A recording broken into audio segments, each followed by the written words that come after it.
এক স্ত্রী যে তার স্বামীকে নিতান্ত গরিব ভেবে প্রতিদিন অপমানের ঝড় তুলত এবং বলত যে তোর বাবার তো কোনো যোগ্যতাই ছিল না আমার সঙ্গে দাঁড়ানোর মতো। কিন্তু সেই স্বামী হঠাৎ এমন একটা চমকপ্রদ পদক্ষেপ নিল যে মুহূর্তের মধ্যে কিনে ফেলল ৫০০ কোটির একটা বিশাল কোম্পানি। তারপর যা ঘটল তা কারোর কল্পনাতেও আসেনি। একটা আবেগের ঝড় যেখানে অহংকার ভেঙে পড়ল, লুকানো সত্যি ফুটে উঠল, আর ভালোবাসা নতুন করে জেগে উঠল হৃদয়ের গভীরে। দিল্লির উন্নত এলাকা গ্রেটার কৈলাসে একটা অসাধারণ বাংলোয় বাস করত হৃদয় এবং সুহানা। তাদের ভালোবাসার গল্পের বদলে সেখানে চলছিল এক অসাম্যের খেলা। সুহানা ছিল খ্যাতনামা ব্যবসায়ী অরুণের একমাত্র কন্যা, যার জীবনে বিলাসিতা এবং সুখের কোনো ঘাটতি ছিল না। অরুণের কোম্পানি অরুণ এন্টারপ্রাইজেস ছিল দিল্লির সবচেয়ে সুনামধন্য প্রতিষ্ঠানগুলির মধ্যে একটা। সুহানার বিবাহ হয়েছিল হৃদয়ের সাথে, কিন্তু সেই বন্ধনে কখনোই তৃপ্তি পায়নি, কারণ সে হৃদয়কে একজন মানুষ হিসাবে দেখত না, দেখত তার পিতার সাম্রাজ্যে কাজ করা এক সামান্য কর্মী হিসাবে। হৃদয়কে সে একটা সামান্য কর্মী হিসাবে দেখত, যে কোম্পানিতে নিতান্ত ছোটখাটো কাজ করত। রোজ সুহানা হৃদয়কে কটুকথা শোনাত, তাকে লাঞ্ছিত করত। তুমি আমার মতো যোগ্যতা সম্পন্ন নও হৃদয়, তোমার সাথে বিবাহ আমার কাছে একটা শাস্তির মতো। বাবা আমার সম্পূর্ণ জীবনটাই ধ্বংস করে দিয়েছে। সে উচ্চস্বরে বলত, তার কণ্ঠে ছিল কেবলই ঘৃণা আর অবজ্ঞা। হৃদয় নীরবে সহ্য করত, তার চোখে যন্ত্রণা লুকিয়ে থাকত। তবু সে কোনো কথা বলত না, কারণ সে জানত কিছু কথার উত্তর নীরবতাতেই থাকে। একটা সন্ধ্যায় সুহানা তার সখীদের বাড়িতে আমন্ত্রণ করল। বাড়ির চাকচিক্য দেখে সখীদা মোহিত হয়ে গেল, কিন্তু সুহানা হৃদয়কে অবজ্ঞা করার সুযোগ ছাড়ল না। দেখো না, এই তো আমার স্বামী, শুধুমাত্র একটা সাধারণ ক্লার্ক। চিন্তা করো আমার নিয়তি কতটা দুর্ভাগ্যপূর্ণ। সে হাসতে হাসতে বলল, তার অহংকারের হাসিটা যেন ঘরের প্রতিটি কোণকে বিষাক্ত করে তুলল। সখীরা অস্বস্তিকর অনুভূতিতে পড়ল, কিন্তু হৃদয় হাসি মুখে কফি সার্ভ করল। আপনারা স্বচ্ছন্দে বসুন, কোনো দরকার পড়লে জানাবেন। সুহানা ক্রোধে ফেটে পড়ল, তোমার ভেতরে একটু উন্নতমানের ছোঁয়া নেই, তোমার কারণে আমাকে সর্বদা লজ্জার মুখোমুখি হতে হয়। হৃদয় শান্ত কণ্ঠে বলল, যদি আমার কারণে তোমার লজ্জা হয় তাহলে আমি দূরত্ব বজায় রাখব। তার এই বিনয় সুহানাকে আরও উত্তেজিত করে তুলত। তুমি কতটা নির্বোধ! পূর্বজন্মে কোন অপরাধ করেছিলাম যে তুমি আমার ভাগ্যে জুটলে? রোজ নতুন করে তিরস্কার, নতুন করে অপমান, কখনো পোশাক নিয়ে, কখনো কথা বলার শৈলী নিয়ে। তোমার পিতার তো কোনো যোগ্যতাই ছিল না আমার সমকক্ষ হওয়ার। সুহানা বলত, তার প্রতিটি কথায় যেন কাঁটার মতো বিঁধে যেত হৃদয়ের হৃদয়ে। হৃদয় সবকিছু সহ্য করে যেত। চাকররাও বিস্মিত হতো যে কোনো স্ত্রী কিভাবে এতটা কঠোর হতে পারে, যার স্বামী নীরবতার ভাষা বোঝে। এক রাত্রিতে রাতের খাবারের সময় সুহানা আবার কটাক্ষ করল, এই বাড়ি, এই গাড়ি সবকিছু বাবার উপহার, তুমি তো ভাড়ার ঘরে পচে মরতে। হৃদয় প্রত্যুত্তর দিল, সম্পর্ক বাড়ি বা গাড়ির ওপর নির্ভর করে না, বিশ্বাস এবং সম্মানের ওপর চলে। সম্ভবত আমি তোমাকে তা প্রদান করতে পারিনি। সুহানা হাস্য করে উড়িয়ে দিল, তুমি আর আমাকে উপলব্ধি করাবে? তোমার যোগ্যতা আমার সামনে ধুলোর সমান নয়। পরের সকালে অফিস যাওয়ার পথে সুহানা আবার শোনাল, লোকে জিজ্ঞাসা করে তোমার স্বামী কি করে, আর আমার লজ্জা হয় বলতে যে সে শুধুমাত্র একটা নগণ্য চাকরি করে। হৃদয় গাড়ি চালাতে চালাতে বলল, যদি আমার কারণে তোমার জীবন বোঝা হয়ে উঠেছে তাহলে বলে দাও, আমি বাধা দেব না, কিন্তু বাবাকে দোষারোপ করো না। সুহানার আগত স্বরে বলল, তিনি আমার জীবনকে একটা তামাশায় পরিণত করেছেন। সকলে বলে এতটা ধনী মেয়ে কেন একটা সাধারণ ছেলের সাথে বিবাহ করল? হৃদয় গাড়ি থামিয়ে বলল, তোমার ক্রোধ যথার্থ, গালাগালি করো, সম্ভবত একদিন বুঝবে যে আমি তোমার প্রতিপক্ষ নই। সুহানা মুখ ঘুরিয়ে নিল, তার অহংকারের পর্দা তাকে সত্য দেখতে দিচ্ছিল না। অফিসে এসে সখীদের কাছে নালিশ করত, তার ধারালো কথাগুলো শ্রোচনের অস্বস্তিতে ফেলে দিত। হৃদয় সব কিছু জানত, কিন্তু নীরবতা অবলম্বন করত।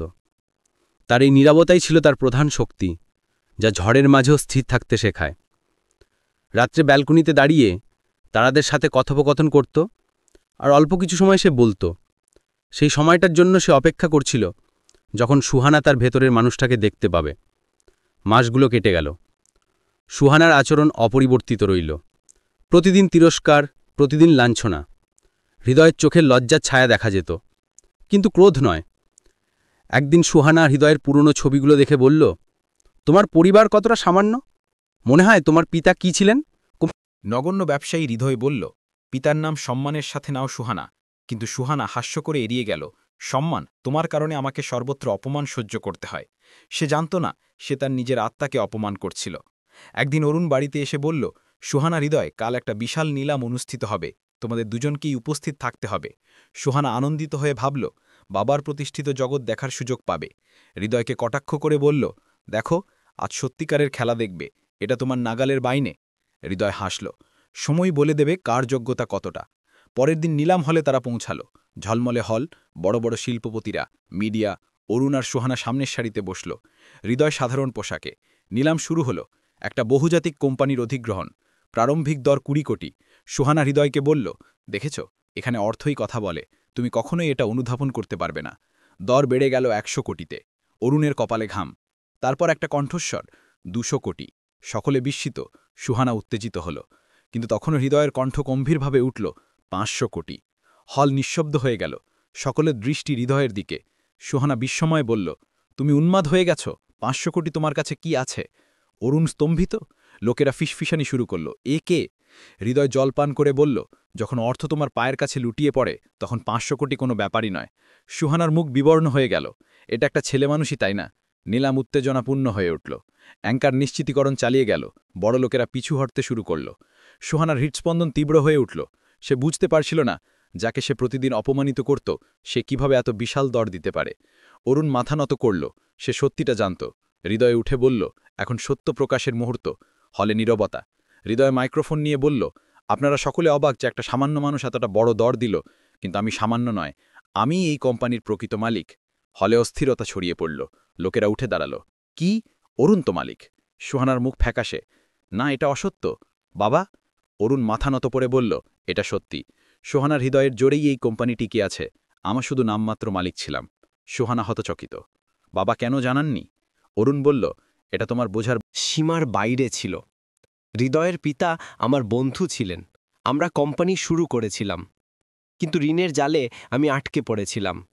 হৃদয়ের পিতা সাহায্য করেছিলেন, এবং প্রকৃত মালিক হৃদয়। হৃদয় বলল, আমি পর্দার পিছনে থেকে সবকিছু নিয়ন্ত্রণ করেছি, যাতে আঙ্কেলের মর্যাদা অটুট থাকে। সুহানার চোখ জলে ভিজে গেল। যাকে সে লাঞ্ছিত করত সেই ছিল তার আশ্রয়।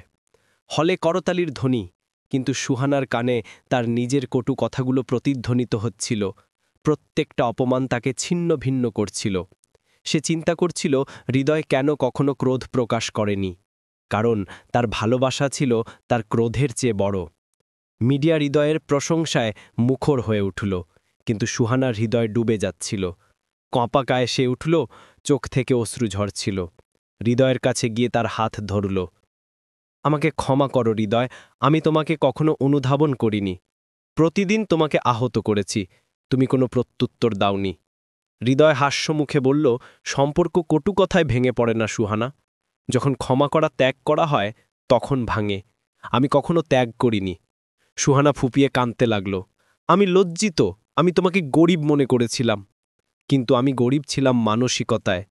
অরুণ সুহানার মাথায় হাত রেখে বলল, বেটি, এখন বুঝেছ যে মর্যাদা কাজকর্ম থেকে আসে? হৃদয়ের মতো পাওয়া ভাগ্যের ব্যাপার। হল আবেগময় হয়ে উঠল। ক্যামেরাগুলো সেই মুহূর্তকে বন্দি করছিল। সুহানা হৃদয়ের পা স্পর্শ করে বলল, আমি তোমাকে স্বামী বলার যোগ্যতা হারিয়েছি, কিন্তু নতুন করে শুরু করতে চাই, ভালোবাসা এবং সম্মান নিয়ে। হৃদয় তাকে তুলে বলল, ঝুঁকে তোমাকে মানায় না। আমি তোমাকে সর্বদা সমান মনে করেছি, তুমি সত্যিটা বুঝেছ, এটাই বিজয়। সুহানা অশ্রুর মাঝে হাসল। তার অহংকার চূর্ণ হয়ে গিয়েছিল। তার হৃদয়ের দরজা খুলে গিয়েছিল। অরুণ বলল, হৃদয়, তুমি কোম্পানি এবং আমার কন্যা দুটোই সামলে রেখেছ। হৃদয় বলল, এটা আপনার বিশ্বাস এবং আমার পিতার প্রতিশ্রুতির ফাল।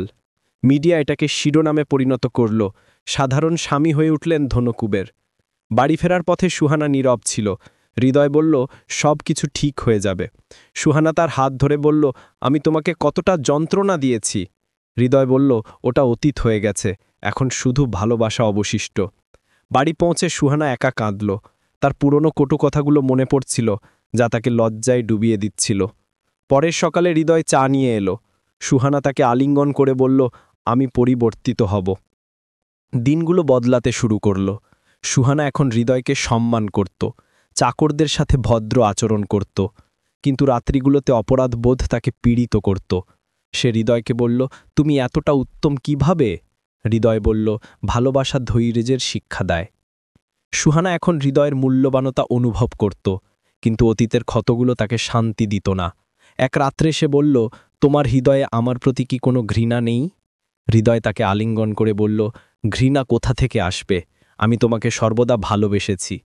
সুহানা কেঁদে উঠল, আমি তোমাকে এতটা কষ্ট দিয়েছি? তবু হৃদয় বলল, ভালোবাসা কোনো শর্তের ওপর নির্ভর করে না। সেই রাত্রে সুহানা হৃদয়ের শৈশবের গল্পগুলো শুনল, তার পিতার সংগ্রামের কাহিনী। সে বলল, আমি কতটা স্বার্থপর ছিলাম।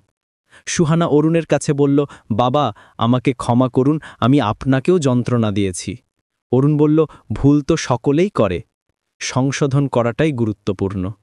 সুহানা দাতব্য কাজে যুক্ত হল, দরিদ্রদের সহায়তা করত। হৃদয় তা দেখে আনন্দিত হতো। এক সন্ধ্যায় সমুদ্র তীরে ঘুরতে ঘুরতে সুহানা বলল, তোমার নীরবতা আমাকে ভেঙে দিয়েছে। হৃদয় বলল, নীরবতা হলো শক্তি। সুহানা তার হাত ধরে বলল, এখন আমি তোমার শক্তি হয়ে উঠব। কোম্পানিতে হৃদয় এখন খোলামেলাভাবে কাজ করত। সুহানা তার সাথে মিটিংগুলোতে যেত। একদিন একটা বড় চুক্তি জিতল। সুহানা করতালি দিয়ে বলল, আমি গর্বিত। কিন্তু রাত্রে তার পুরনো কটুকথাগুলো স্বপ্নে এসে তাকে জাগিয়ে তুলত। সে কাঁদতে লাগল। হৃদয় সান্ত্বনা দিয়ে বলল, অতীত চলে গেছে, আজ নতুন দিন। সুহানা হৃদয়ের জন্য একটা অপ্রত্যাশিত পার্টি আয়োজন করল। সখীদের ডেকে বলল, এ আমার নায়ক হৃদয়। হৃদয় আবেগপ্রবণ হয়ে পড়ল। সুহানার আত্মপ্রত্যয় ফিরে এলো। সে প্রতিদিন হৃদয়কে ধন্যবাদ জানাত।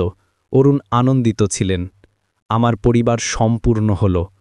সময় অতিবাহিত হল। হৃদয় এবং সুহানার সম্পর্ক আরও গভীরতর হল। কোম্পানি নতুন শিখরে পৌঁছাল। সুহানার অনুতাপ কমল না। একদিন হৃদয় অসুস্থ হয়ে পড়ল। সুহানা সারা রাত জেগে তার সেবা করল। আমি কখনো তোমাকে সামলাইনি, এখন করব। হৃদয় হাস্য করে বলল, তোমার সান্নিধ্যেই আমার ওষুধ। সুস্থ হয়ে সুহানা বলল, তোমার অভাবে আমি অসম্পূর্ণ। হৃদয় তাকে আলিঙ্গন করল। একটা বিপদ এলো কোম্পানির ওপর, ষড়যন্ত্র। হৃদয় কঠোর পরিশ্রম করল। সুহানা পাশে দাঁড়িয়ে রইল। বিজয় লাভ হল। সুহানা বলল, তোমার শক্তির জন্য। হৃদয় বলল, আমাদের যৌথ শক্তির জন্য। সুহানা এখন হৃদয়ের পিতার সমাধিতে ফুল অর্পণ করত। আমি আপনার পুত্রকে যন্ত্রণা দিয়েছি, ক্ষমা করুন। সখীরা সুহানার প্রশংসা করত, তুমি পরিবর্তিত হয়ে গেছ। সুহানা হাস্য করে বলতো, হৃদয়ের কারণে। হৃদয় হানিমুন ভ্রমণের অপ্রত্যাশিত উপহার দিল। সেখানে সুহানা বলল, এটা নতুন প্রারম্ভ। হৃদয় বলল, আমাদের ভালোবাসা অমর।